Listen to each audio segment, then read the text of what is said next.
नमस्कार।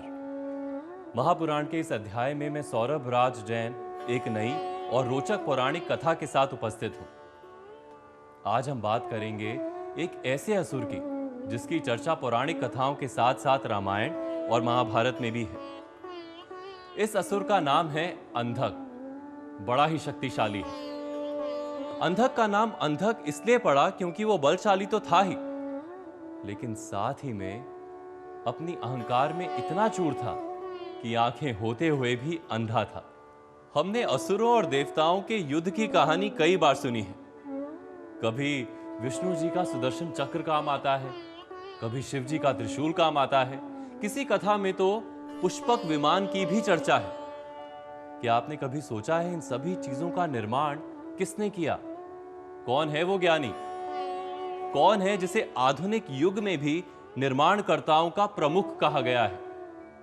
ये मैं आपको अवश्य बताऊंगा, लेकिन अभी आप देखिए अंधक की ये कहानी।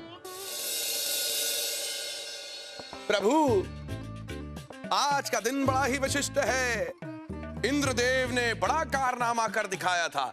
आपको कश्यप ऋषि याद है ना? हमें बता रहे हैं। कश्यप ऋषि के परिवार ने ही तो ब्रह्मांड के लोगों का निर्माण किया है। 17 पत्नियां थी उनकी। हाँ, पहली का नाम अदिति, दूसरी का नाम दिति, और दिति की सभी संतानों ने दानव रूप में जन्म लिया था। हाँ, और जिनका वध हमारे देवराज इंद्र ने ही किया था। हाँ। वो भी आज के ही दिन। हाँ प्रभु। परंतु प्रभु, सुनने में आया है कि कश्यप ऋषि की पत्नी दिति एक बार फिर मां बनने वाली है। इसका अर्थ है एक और राक्षस का जन्म। ये तो अच्छा नहीं है। नारायण नारायण।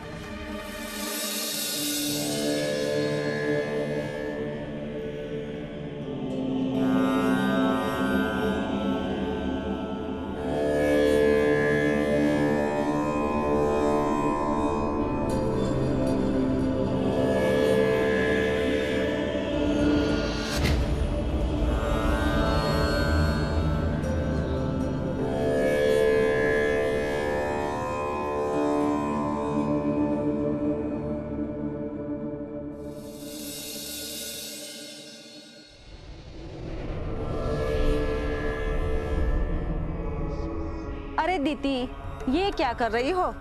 आपको इतना कार्य करने से मना किया है ना? स्वामी की सेवा करना मेरा धर्म है।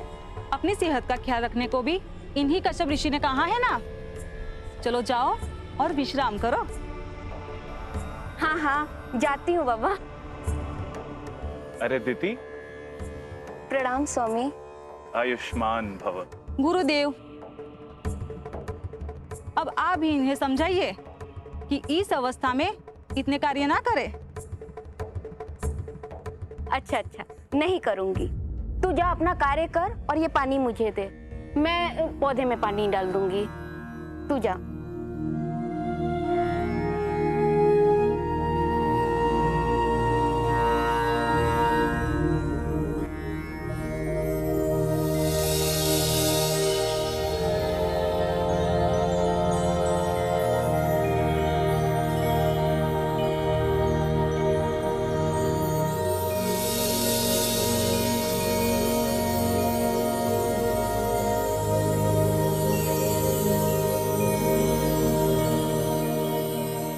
कितनी सेवा करती हो तुम मेरी।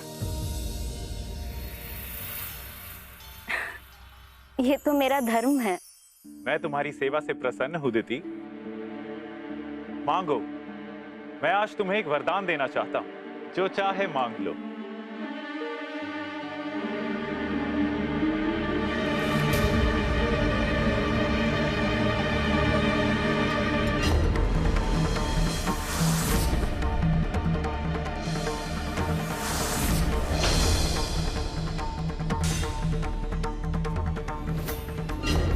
मेरे मन में आज भी प्रतिशोध की ज्वाला जल रही है स्वामी। देवराज इंद्र ने मेरे सभी पुत्रों का संहार किया था, वो दिन आज भी मैं नहीं भूली। यदि आप मुझे वरदान देना चाहते हैं तो मुझे यह वरदान दीजिए कि मेरी आने वाली संतान इतनी शक्तिशाली हो कि वो देवताओं का जीना मुश्किल कर दे।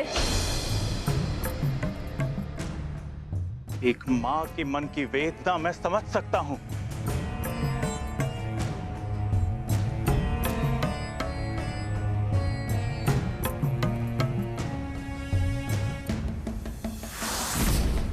मैं कश्यप ऋषि तुम्हें वरदान देता हूं कि तुम्हें एक बलशाली और शक्तिशाली पुत्र होगा जिसे कोई भी देवता परास्त नहीं कर सकेगा। मात्र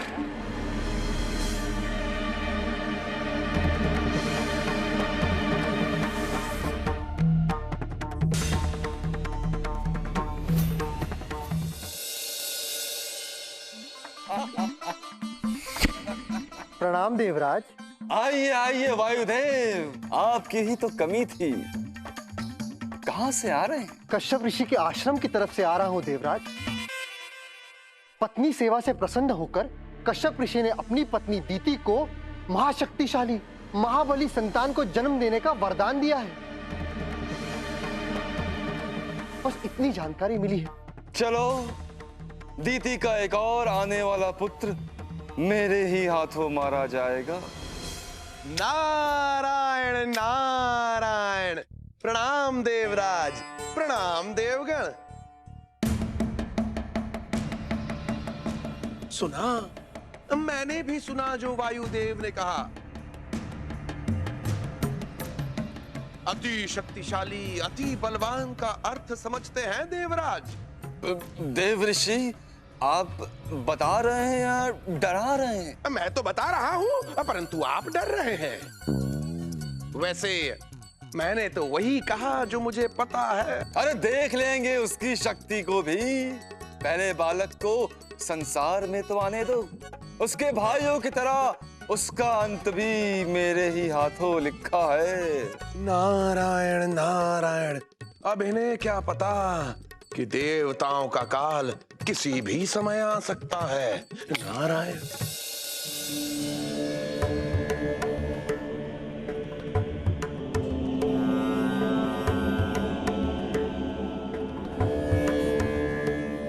प्रणाम गुरुदेव। क्या शुभ समाचार है? गुरुदेव, दीति को पुत्र प्राप्त हुआ है। पुत्र? हाँ।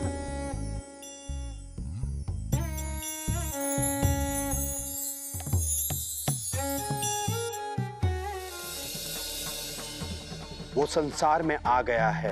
अंधक राक्षस ना, वो अब देवताओं के साथ क्या करेगा और देव ऋषियों के साथ क्या करेगा वो तो समय ही बताएगा। किंतु अंधक राक्षस बड़ा ही निर्दयी होगा और देवताओं के लिए बहुत घातक सिद्ध होगा। क्या?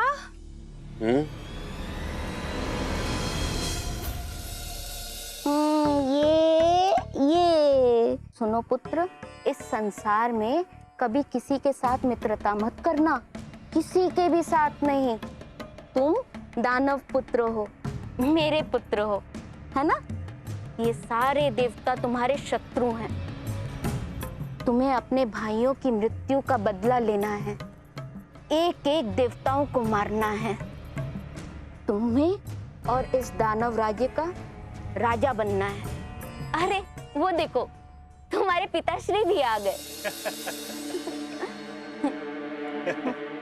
और कैसा है हमारा अंधक? अंधक अपनी शक्ति और पराक्रम से इतना प्रकाश फैलाएगा कि समग्र देवता अंधे हो जाएंगे। कोई भी टिक नहीं सकता मेरे पुत्र अंधक के सामने। नारायण नारायण नारायण। पधारिए नारद। प्रणाम गुरुवर। पुत्र प्राप्ति की ढेर सारी बधाई हो। बड़ा ही प्यारा बालक है, अंधक। ओली ली ली ओली ओली बचकू बचकू बचकू बचकू। इतनी जोर से काट लिया। ये तो बहुत प्रभावशाली बालक है।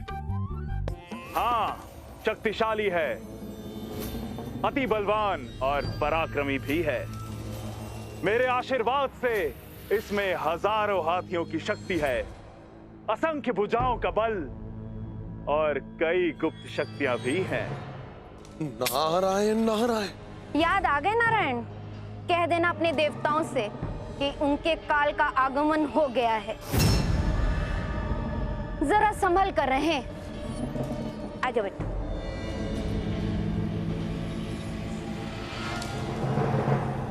ये तो डरा कर चली गई। दीति की बात को हंसी में ना उड़ाइएगा नारद, देवताओं का काल आ चुका है।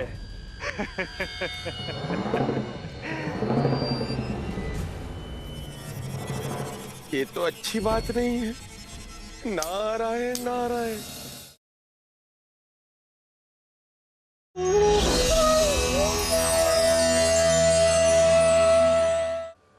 वैसे तो सारे देवता स्वर्ग में रहते हैं, लेकिन इंद्र देवताओं के भी देवता हैं, इसलिए उनके रहने का स्थान भी विशेष है। इंद्रलोक, इसे अमरावती भी कहते हैं। इसी अमरावती में स्थित है नंदन वन, जहां पर ऐसे प्रकार के पेड़ पौधे हैं जो सामान्य तौर पर हर जगह नहीं मिलते। इन्हीं में से एक है कल्प वृक्ष। कहते हैं कल्प वृक्ष के नीचे बैठकर जो कुछ भी मांगो वो अवश्य मिल जाता है। इंद्रलोक के खंबे सोने के बने हैं और उस पर हीरे जड़े हुए हैं। इंद्रलोक का निर्माण किया है विश्वकर्मा ने। विश्वकर्मा को निर्माण और वास्तुशास्त्र का देवता बताया गया है। विश्वकर्मा ने कौन कौन सी चीजों का निर्माण किया है ये मैं आपको अवश्य बताऊंगा, लेकिन अभी देखिए अंधक की इस कहानी में आगे क्या होता है।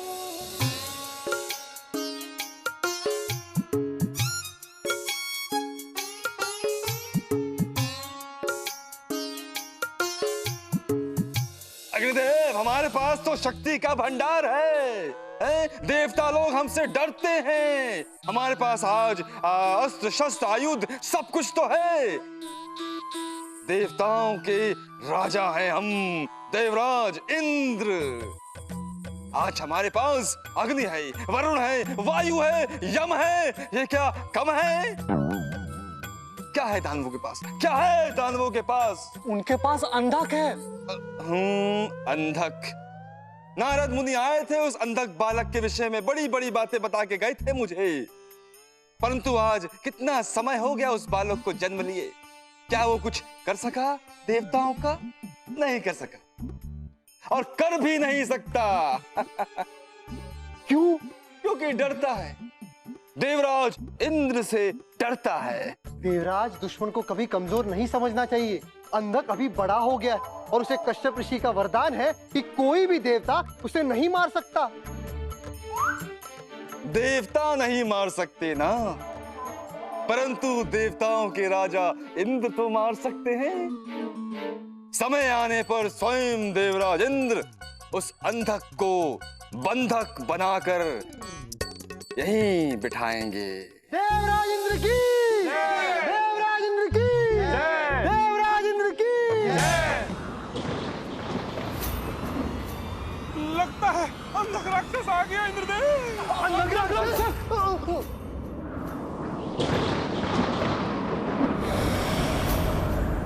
ये तीनों लोग क्यों कांप रहे हैं? वायुदेव, देखना।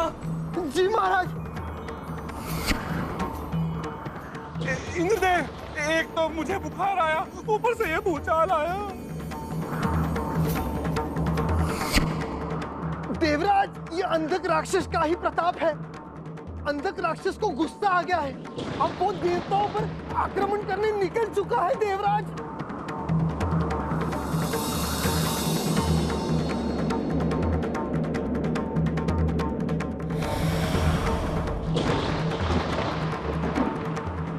शांत हो जाओ पुत्र। पुत्र शांत हो जाओ।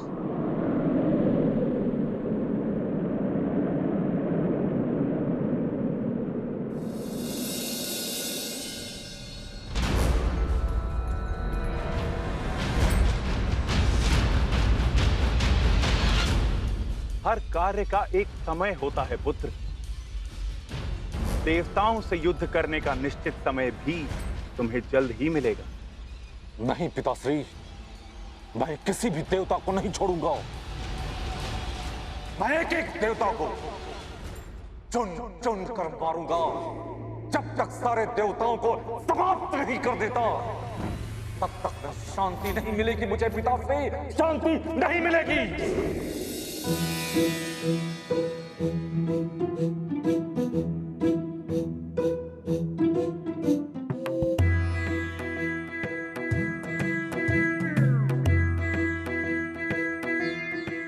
अरे नारद, आप कहिए क्या हुआ?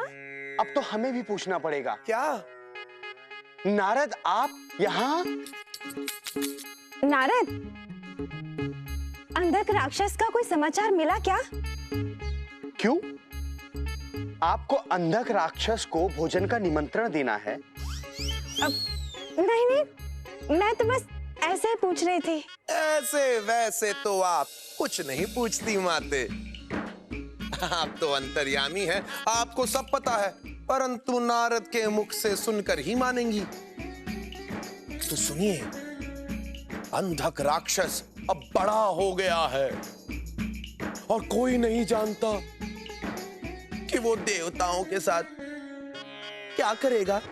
जो राक्षस अपने गुस्से मात्र से तीनों लोगों को हिला सकता है, वो राक्षस कितना शक्तिशाली होगा। प्रभु, इसका अर्थ है कि अंधक राक्षस हम देवताओं की हालत पतली पतली पतली कर देगा। हाँ, हालत तो बहुत ही दयनीय करेगा।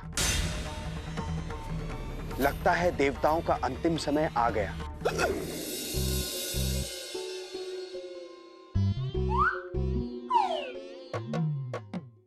वायुदेव, जी देवराज। क्या सोच रहे हैं आप? यही कि आप क्या सोच रहे हैं? अच्छा है, उत्तर तो बहुत अच्छा है। परंतु अब क्या सोच रहे हैं देवराज? यही कि उस अंधक को बंधक कैसे बनाया जाए। नारायण नारायण नारायण। प्रणाम। बड़े चिंतित व्यतीत होते हैं देवराज। हाँ, वो वायुदेव, ना ना ना ना।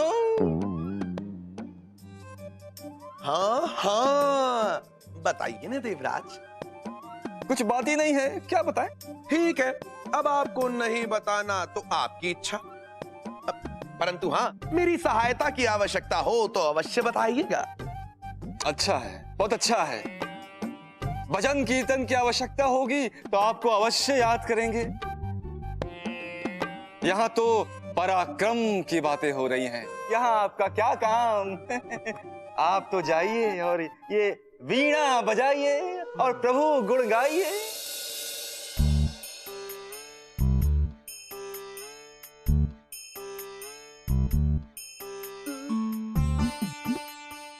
अकेले कहीं निकलना भी सुरक्षित नहीं है। अंधक राक्षस कभी भी कहीं भी आ जाता है।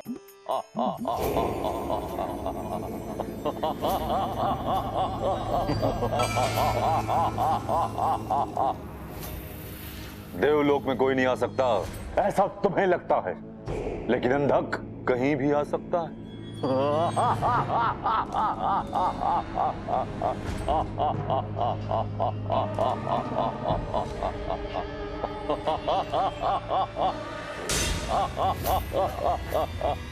प्रभु प्रभु प्रभु। कहो सुदर्शन, क्या हुआ? कहो सुदर्शन, क्या हुआ? चिंतित दिखाई दे रहे हो। विषय है चिंता का है देवी। हाँ, क्या हुआ नारद को? पता नहीं। नारद से आपको क्या कार्य है? नहीं, कुछ नहीं। नारद हमेशा कोई ना कोई मुसीबत खड़ी करते रहते हैं ना, इसीलिए। आकाश में तीर चलाना बंद कीजिए देवी। सुदर्शन, बताइए क्या हुआ? प्रभु, ऋषि कश्यप और दीति के पुत्र दानव अंधक ने हाहाकार मचाया हुआ है प्रभु, हाहाकार। अलग अलग जगह एक एक दो दो देवताओं को ढूंढकर उन पर आक्रमण करता है प्रभु, उन्हें मारता है और किसी के हाथ में भी नहीं आता। ऋषि कश्यप की योजना के अनुसार ही कार्य कर रहा है उसका पुत्र। उसे पता है यदि सभी देवता एक साथ मिल जाएंगे तो उनकी शक्तियां भी एक हो जाएंगी। इसीलिए वो अलग अलग जगह पर केवल एक दो देवताओं पर ही आक्रमण करता है। प्रभु, ये बात देवराज इंद्र को पता है? अवश्य, उन्हें तो पता ही होगी। अब तक तो वो क्रोध में उबल रहे होंगे। क्या? और दो देवताओं का वध कर दिया उस अंधक ने? हाँ देवराज, 21। अब तक 21 देवताओं को मार चुका है अंधक। ये तो अच्छा नहीं है। आई? कौन आई? देवराज, ये सब छोड़िए और ये सोचिए अब करना क्या है, वरना अंधक एक के बाद एक सभी देवताओं को मार डालेगा।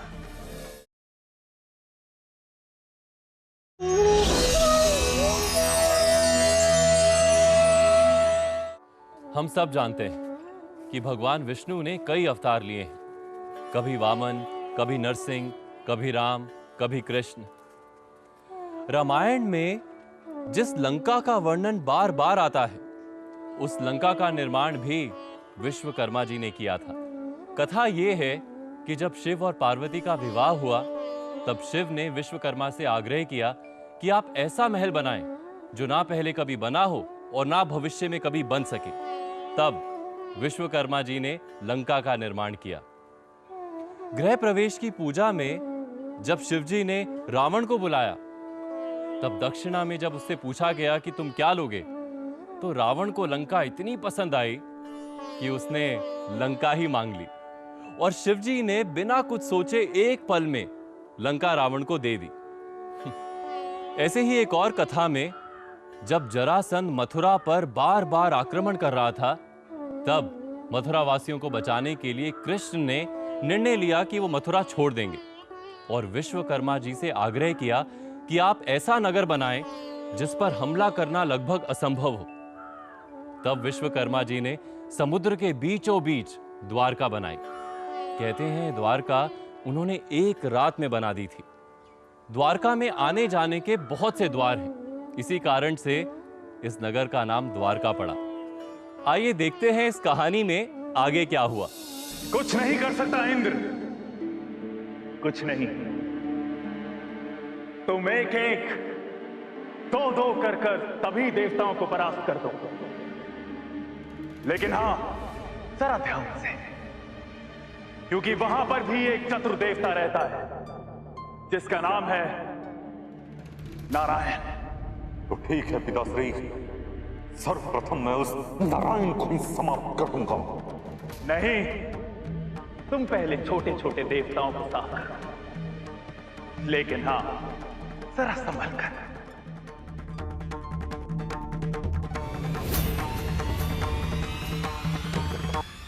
इतने सारे शक्तिमान मेरे सामने खड़े हैं और मैं क्या सोच रहा हूँ?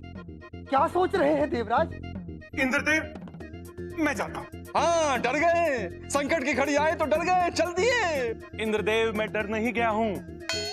मैं अपनी अग्नि की ज्वाला से उस अंधक राक्षस को जलाकर भस्म कर दूंगा। बस आप मुझे आज्ञा दीजिए। जाइए, देवताओं का उत्तराधिकारी बनकर उस अंधक का काम तमाम कर दीजिए। यहीं पर आएगा। गुप्तचर, तुम्हारी जानकारी तो पक्की है ना? हाँ हाँ प्रभु, अंधक यहीं से निकलने वाला है।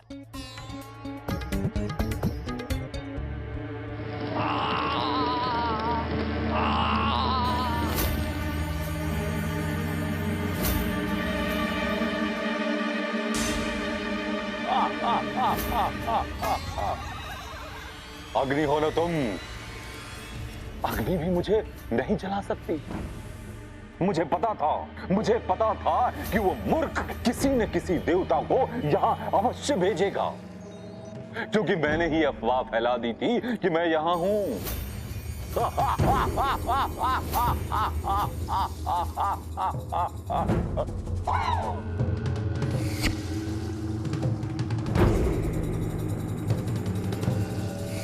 अंधक, तुझे तो आज मैं अपनी अग्नि की ज्वाला से भस्म करके सभी देवताओं को तुझसे मुक्ति दिलाऊंगा। तो ठीक, भस्म कर दो मुझे।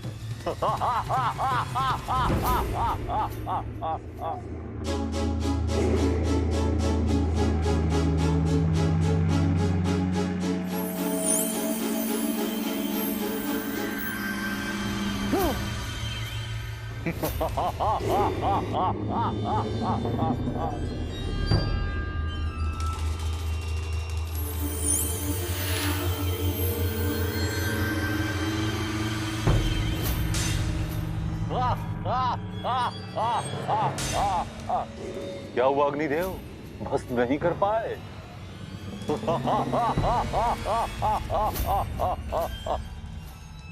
अब मैं किसी भी देवता को नहीं छोड़ूंगा, सबको समाप्त कर दूंगा, समाप्त कर दूंगा। देवराज, देवराज, देवराज! क्या हुआ? अंधक मारा गया ना? हमें तो पूर्ण विश्वास था कि अग्निदेव अपना कार्य पूर्ण करके आएंगे। कार्य पूर्ण नहीं हुआ इंद्रदेव। क्या अंधक जीवित है? हाँ वायुदेव। आपको तो पता ही होगा कि हमारे पुत्र अंधक ने सभी देवताओं की नाक में दम कर दिया है। हाँ, पता है हमें। अग्निदेव भी अंधक की शक्तियों के आगे परास्त हो गए और भाग गए। हाँ, सभी देवता या तो भाग जाएंगे या तो मारे जाएंगे। लेकिन सुनो,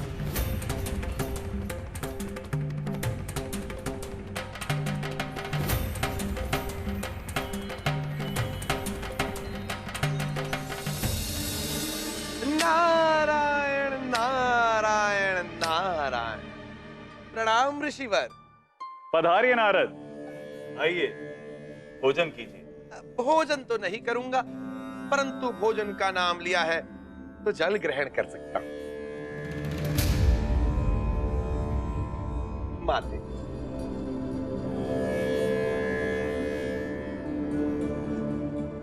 आहा, धन्यवाद माते। काफी चर्चा चल रही है आपके पुत्र अंधक की। आपका पुत्र तो बड़ा ही निराला है, सभी देवताओं की नींद उड़ा रखी है आपके शक्तिशाली और बलशाली अंधक ने। ये तो शुरुआत है, धीरे धीरे देखिए सभी देवताओं को परास्त कर देगा मेरा पुत्र अंधक। मेरे पुत्र अंधक को कोई हरा नहीं सकता, उसे कोई नहीं मार सकता है। बहुत जल्द देवलोक में हाहाकार मचा देगा मेरा अंधक, कोई देवता नहीं टिक पाएगा। आपने शक्ति ही इतनी ज्यादा दी है अपने प्रिय अंधक को कि कोई भी देवता उसके सामने टिक नहीं पाएगा। इंद्र, वायु, वरुण तो भाग खड़े होंगे। धीरे धीरे देवराज इंद्र के सभी शस्त्र समाप्त होने दीजिए, फिर मेरा अंधक सभी देवताओं को समाप्त कर देगा, हाहाकार मचा देगा।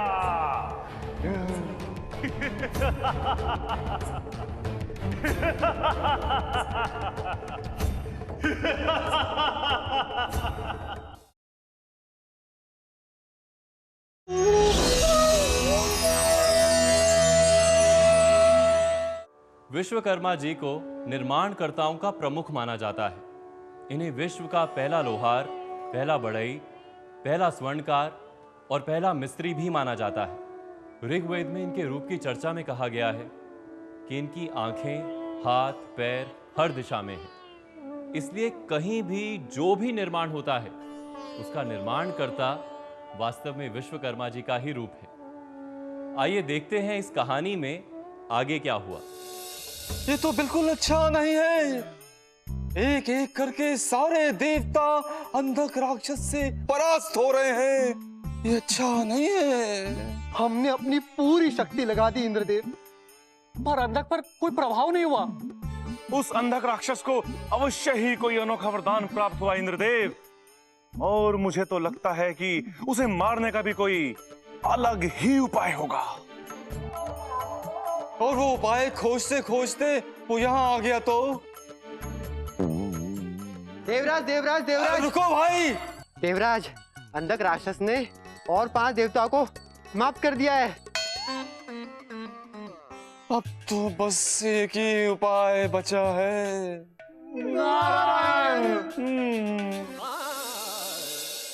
परिवर्तन संसार का नियम है। ओह, क्या हुआ? इतना जोरदार प्रभु? प्रभु देवराज इंद्र, आप कहिए। प्रभु, कुछ बताने लायक बचा ही नहीं। तो यहाँ आए क्यों हैं? अब मुसीबत में आपके पास नहीं आएंगे तो कहाँ जाएंगे प्रभु नारायण? अग्निदेव, विस्तार से कहिए, क्या बात है? ओ प्रभु, अंधक राक्षस ने उत्पात मचा रखा है। उसे कैसे मारे प्रभु? कोई उपाय बताइए प्रभु। उपाय? अंधक की मृत्यु के बारे में तो एक ही व्यक्ति आपकी सहायता कर सकता है। कौन? स्वयं नारद। नारायण नारायण। अग्निदेव, कुछ गलती हो गई क्या? ये तो बताते बाद में, भस्म पहले करते हैं। प्रणाम, मैं चलता हूँ। लगता है कोई बहुत बड़ी गलती हो गई है। प्रणाम इंद्रदेव, मैं यहाँ पे। वरुण देव भी आए हैं। प्रणाम वरुण देव, मैं चलता हूँ। वायुदेव भैया, आप लोग मुझे क्यों घेर रहे? तो मुझे क्षमा कर दीजिए, मुझे क्षमा कर दीजिए। मुझसे कोई गलती हो गई, मेरे मुंह से कुछ गलती से बात निकल गई होगी, लेकिन मैं वो नहीं कहना चाहता था जो मैं कह रहा था। मेरे को गलती हो गई, मेरे को माफ कर दीजिए। देव ऋषि नारद, आपसे कभी कोई भूल हो सकती है क्या? कभी नहीं। हम तो आपसे सहायता मांगने आए हैं देव ऋषि। सहायता? परंतु कैसी सहायता? हमारी रक्षा कीजिएगा ना। देखिए, हमारी रक्षा कीजिए। देखिए, आपको वत्सला की सौगंध। परंतु हुआ क्या?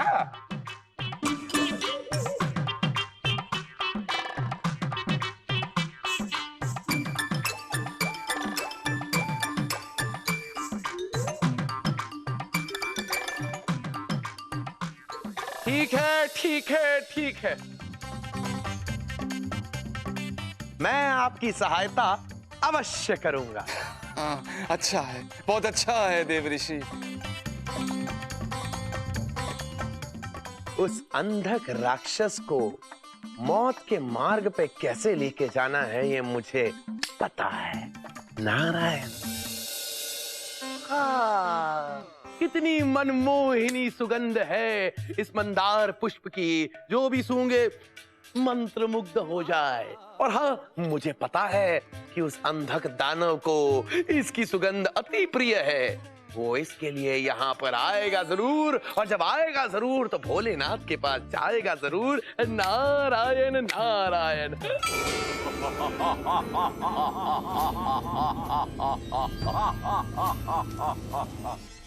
मुझे ये माला चाहिए, इसकी सुगंध बहुत अच्छी है। दो। है ना, है ना? मुझे पता है तुम्हें मंदार पुष्प की सुगंध कितनी पसंद है। तो मुझे दो। अरे अरे, लेकिन नहीं नहीं, इतने बड़े अंधक, इतने बड़े दानव, और ये तुच्छ सी माला? नहीं नहीं, आपको तो पूरा पहाड़ उखाड़ देना चाहिए।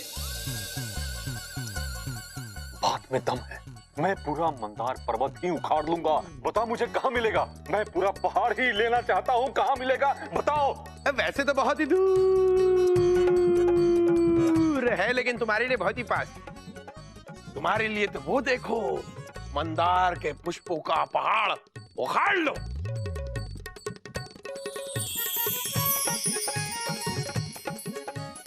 लेकिन याद रखना, उस पर्वत की रक्षा शिवगण करते हैं, उनसे बच के रहना। उन्हें बचना होगा तो वो मुझसे दूर रहेंगे।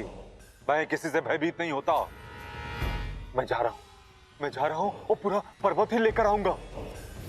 जाओ जाओ अंधक, जाओ जाओ, पर्वत उखाड़ दो, और पर्वत तुम्हारी प्रतीक्षा कर रहा है अंधक, और तुम्हारी मृत्यु भी। नारायण नारायण।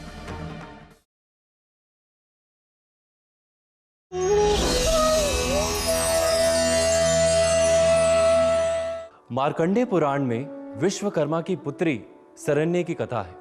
सरण्य सूर्यदेव की पत्नी है। जब सरण्य सूर्यदेव के ताप को बर्दाश्त नहीं कर पाई तो उन्होंने अपने पिता से मदद मांगी। तब विश्वकर्मा ने सूर्य देव के ताप का आधा भाग अलग कर दिया। लेकिन प्रश्न ये था कि इस ताप का इस्तेमाल वो कहां करते, क्योंकि विश्वकर्मा एक बहुत ही अच्छे निर्माण करता है, इसीलिए उन्होंने इस ताप से भी अद्भुत निर्माण किए। इनमें से प्रमुख हैं विष्णु का सुदर्शन, शिव का त्रिशूल और गणेश के भाई कार्तिकेय का अस्त्र वेल।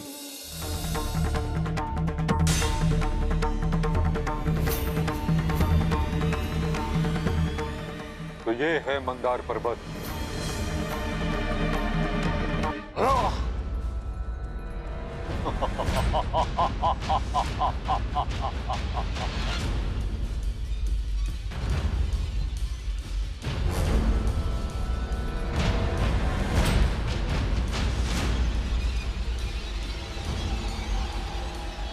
रुक जाओ।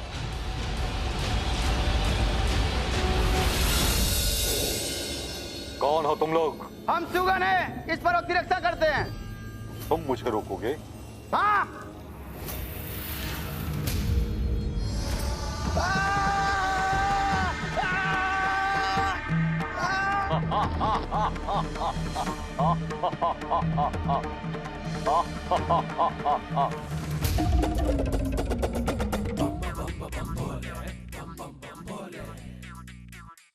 प्रणाम महादेव, प्रणाम।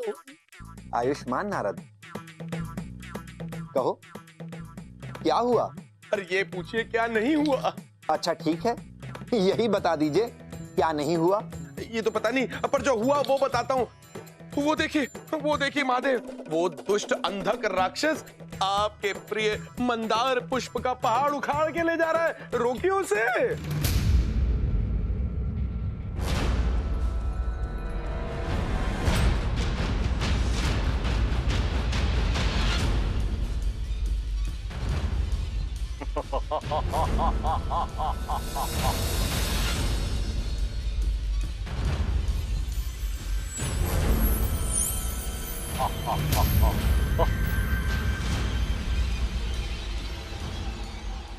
कौन हो?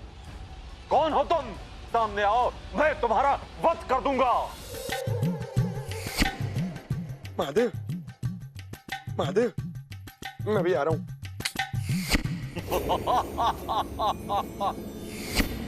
महादेव, तुम तो एक सन्यासी हो, मेरे मार्ग में बाधा मत बनो, अन्यथा